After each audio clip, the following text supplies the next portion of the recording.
Assalamualaikum warahmatullahi wabarakatuh. Selamat datang kembali lagi bersama Latsar CPNS 2022. Halo semuanya, perkenalkan saya Dian Meliana Dewi SKM, bertugas di Dinas Kesehatan Kabupaten Majalengka sebagai ahli pertama administrator kesehatan peserta Latsar CPNS Angkatan 3 NDH 35 dari Kabupaten Majalengka. Video kali ini saya akan membahas identifikasi isu terkait upaya mewujudkan smart governance dengan menggunakan perspektif manajemen ASN dan smart ASN. Berikut adalah tabel identifikasi isu. Saya memiliki jumlah 6 isu. Yang pertama, rendahnya kesadaran kerjasama antar bidang. Yang kedua, dokumen belum tertata rapi. Ketiga, keterlambatan puskesmas dan labkesda menjadi BLUD. Keempat, pelaporan indeks nasional mutu atau UNM dan indikator keselamatan pasien atau IKP belum optimal. Kelima, laporan penilaian kinerja puskesmas atau PKP belum optimal. Keenam, Fasiankes swasta kurang kooperatif dalam bekerja sama. Isu yang pertama, rendahnya kesadaran kerjasama antar bidang. Gambaran isunya yaitu beberapa bidang kurang kooperatif untuk dapat berpartisipasi aktif dalam pelaksanaan program kegiatan yang dilaksanakan oleh bidang lain. Dampak dari isu tersebut yaitu waktu pelaksanaan kegiatan tidak sesuai dengan jadwal yang telah ditentukan. Pihak yang terdampak: 1. Dinas Kesehatan, 2. Bidang Yankes, 3. Seksi Mutu, 4. Pihak OPD yang bekerja sama. Isu kedua, dokumen belum tertata rapi. Gambaran isu: pengarsipan berkas seperti surat keputusan, surat masuk, surat keluar, nota dinas, LPJ, dan sebagainya, baik secara manual maupun digital, masih belum terorganisir dengan baik. Dampak isunya: kesulitan menemukan berkas yang diperlukan secara cepat. Pihak terdampak: seksi mutu. Isu ketiga, keterlambatan puskesmas dan labkesda menjadi BLUD. Gambaran isu: sampai tahun 2022, puskesmas dan labkesda Kabupaten Majalengka belum beroperasional sebagai BLUD. Hal ini merupakan keterlambatan karena pencanangan menjadi BLUD sudah sejak tahun 2017. Faktor keterlambatan salah satunya dikarenakan adanya pergantian tim dalam bidang pelaksana. Namun, saat ini proses perumusan BLUD sudah dilanjutkan kembali. Dampak isu: 1. Keterlambatan operasional BLUD. 2. Tim dalam bidang pelaksana diharuskan dapat cepat menyelesaikannya. Pihak terdampak: 1. Dinas Kesehatan, 2. Bagian Hukum Setda, 3. Seksi Mutu, 4. Puskesmas, 5. Labkesda. Isu nomor 4. Pelaporan Indeks Nasional Mutu atau INM dan Indikator Keselamatan Pasien atau IKP belum optimal. Gambaran isu: puskesmas dan rumah sakit belum disiplin dalam pelaporan INM dan IKP setiap bulannya. Penanggung jawab mutu puskesmas dan rumah sakit belum paham cara entry laporannya di web mutufasiankes.kemkes.go.id. Dampak isu: tim mutu Dinas Kesehatan tidak dapat merekap, menganalisis dan melaporkan hasil laporan INM dan IKP puskesmas dan rumah sakit. Pihak terdampak: 1. Dinas Kesehatan, 2. Bidang Yankes, 3. Seksi Mutu, 4. Puskesmas, 5. Rumah sakit. Isu kelima, laporan penilaian kinerja puskesmas atau PKP belum optimal. Gambaran isu: laporan PKP dikumpulkan terlambat karena belum adanya pedoman tentang definisi operasional yang diterbitkan oleh Dinas Kesehatan Kabupaten dan format yang disajikan puskesmas tidak seragam sehingga dalam pelaporan PKP belum maksimal. Dampak isu: 1. Tidak mendapatkan gambaran tingkat pencapaian hasil cakupan dan mutu kegiatan puskesmas.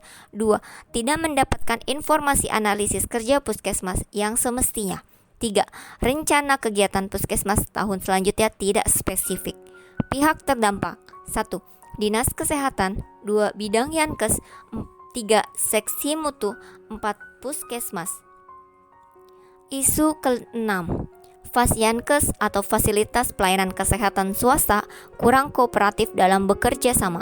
Gambaran isu: laboratorium swasta, klinik swasta dan rumah sakit swasta berada di bawah naungan Dinas Kesehatan. Namun, masih banyak sekali dari laboratorium swasta dan klinik swasta di Kabupaten Majalengka yang tidak diketahui keberadaannya karena tidak melaporkan izin operasionalnya kepada Dinas Kesehatan. Saat ini, tim seksi mutu sudah membuat grup WhatsApp untuk tempat penyampaian informasi dan diskusi. Namun, laboratorium swasta, klinik swasta, dan rumah sakit swasta masih kurang kooperatif dalam mengikuti arahan Dinas Kesehatan, seperti tidak mengikuti seminar Zoom yang melibatkan lab swasta, klinik swasta, dan RS swasta. Dampak isu 1. Dinas Kesehatan Kabupaten Majalengka mendapatkan teguran dari Dinas Kesehatan Provinsi bahkan Kementerian Kesehatan. 2. Belum terciptanya kolaborasi dan sinergitas yang baik antara Dinas Kesehatan dan fasilitas kesehatan swasta. 3. Diseminasi informasi tidak tercapai. Pihak terdampak 1. Dinas Kesehatan, 2. Bidang Yankes, 3. Seksi mutu, 4. Laboratorium swasta, 5. Klinik swasta, 6. Rumah sakit swasta. Selanjutnya, menentukan isu utama core isu. Berdasarkan identifikasi isu yang telah dipaparkan, selanjutnya perlu dilakukan proses analisis isu untuk menentukan isu mana yang merupakan prioritas yang dapat dicarikan solusi. Proses tersebut menggunakan analisis USG. Analisis USG yaitu Urgency, Seriousness, Growth adalah analisis yang digunakan untuk memprioritaskan isu yang akan ditindaklanjuti. Penilaian yang digunakan untuk menentukan prioritas yaitu menggunakan skala Likert, rentang skor 1 sampai 5. Adapun indikator analisis USG yaitu urgency, yaitu seberapa mendesak isu tersebut dibahas dikaitkan dengan waktu yang tersedia serta seberapa keras tekanan waktu tersebut untuk memecahkan masalah yang menyebabkan isu.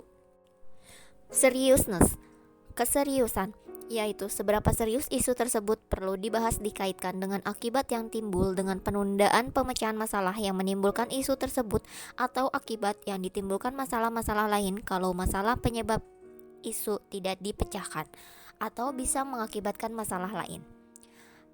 Growth, berkembangnya masalah, yaitu seberapa kemungkinan isu tersebut menjadi berkembang dikaitkan kemungkinan masalah penyebab isu akan semakin memburuk jika dibiarkan.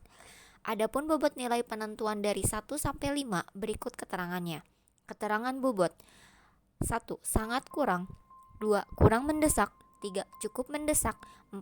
Mendesak. 5. Sangat mendesak.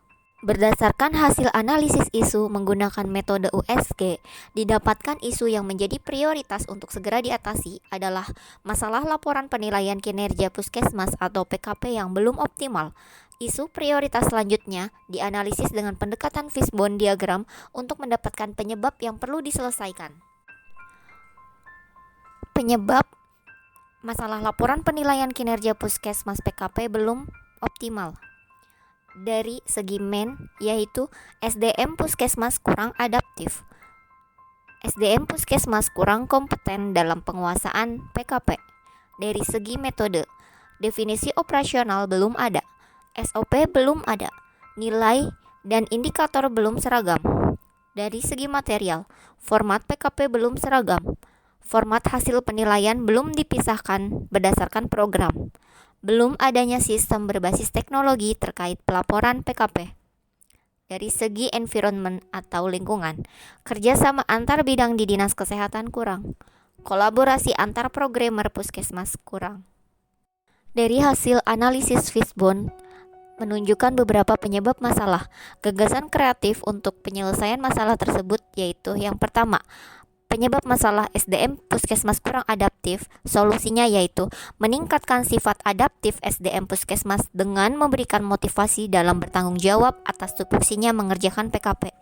2. Penyebab masalah SDM puskesmas kurang kompeten dalam penguasaan PKP. Solusinya yaitu dengan meningkatkan kompetensi SDM puskesmas dengan mengajak untuk melek membaca, memperkaya informasi melalui literasi-literasi terbaru yang berkaitan dengan PKP. Penyebab masalah ketiga, definisi operasional belum ada. Solusinya membuat pedoman tentang definisi operasional PKP yang diterbitkan Dinas Kesehatan Kabupaten. Penyebab masalah keempat, SOP belum ada. Solusinya membuat SOP agar pelaksanaan penilaian kinerja puskesmas lebih terarah.